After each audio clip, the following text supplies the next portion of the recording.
নমস্কার বন্ধুরা, খুশির রান্নাঘরের আরও একটি নতুন পর্বে আপনাদের সবাইকে অনেক স্বাগত। আমার আজকের রেসিপি আমের টক ঝাল মিষ্টি আচার।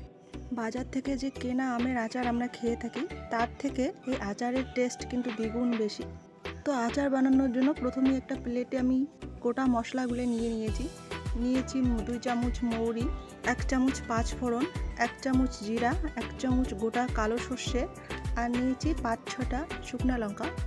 আর এইদিকে আমি 4টে বড় সাইজের আম ভালো করে জল দিয়ে ধুয়ে খোসা ছাড়িয়ে কিউব করে কেটে রোদে শুকিয়ে নিয়েছি নুন হলুদ মেখে। শুকাতে যাবেন না, ঘন্টাখানেক শুকলেই হয়ে যাবে। এদিকে চুলা অন করে আমি কড়াই বসিয়ে দিয়েছি আর গোটা মশলাগুলো আমি হালকা ভেজে নেব।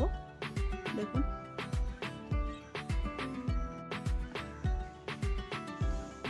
চুলার আঁচটা কিন্তু মাঝারিতে রেখে মশলাগুলো ভেজে নেবেন, তা না হলে খুব তাড়াতাড়ি কিন্তু লাল হয়ে যাবে, পুড়ে যাবে। দেখুন আমার মশলাগুলো ভাজা হয়ে গেছে, এগুলোকে আমি এখন পেস্ট করে নেব। এদিকে আবার কড়াই বসিয়ে দিয়ে দিলাম পরিমাণ মতো তেল, আর দিয়ে দিচ্ছি এখানে একটা শুকনো লঙ্কা, 2টো তেজপাতা, দিয়ে দিলাম 1/2 চামচ মতো মৌরি। এখন সমস্ত কিছু আমি ভেজে নেব।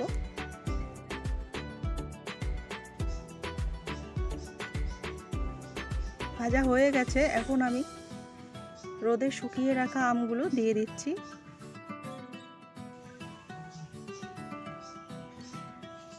আমগুলো দিয়ে দেখুন আমি মাঝারি আছে 2 মিনিট মতো একটু ভেজে নেব।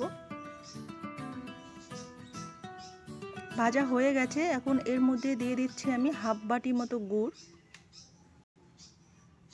আর দিয়ে দিচ্ছি 1/2 বাটি চিনি। আপনারা শুধু গুড় বা শুধু চিনি দিয়েও করতে পারেন, আমি আজকে দুটো দিয়েই করে দেখালাম।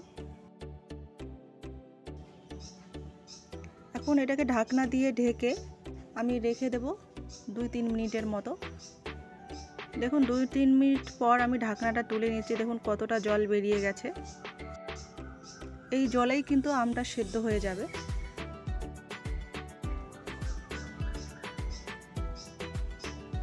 দেখুন এর মধ্যে আমি গোটা মশলা থেকে যে আমি গুঁড়ো করে রেখেছি ওই গুঁড়োটা দিয়ে দিলাম, আর দিয়ে দিলাম 1/2 চামচ মতো নুন।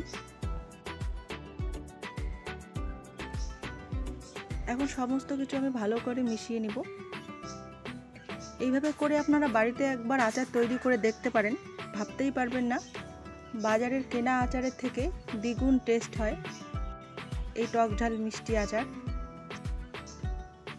দিয়ে দিচ্ছি 2 চামচ ভিনিগার। ভিনিগার দিলে কিন্তু আচারটা অনেক দিন পর্যন্ত ভালো থাকে, তাই চেষ্টা করবেন ভিনিগারটা দেওয়ার।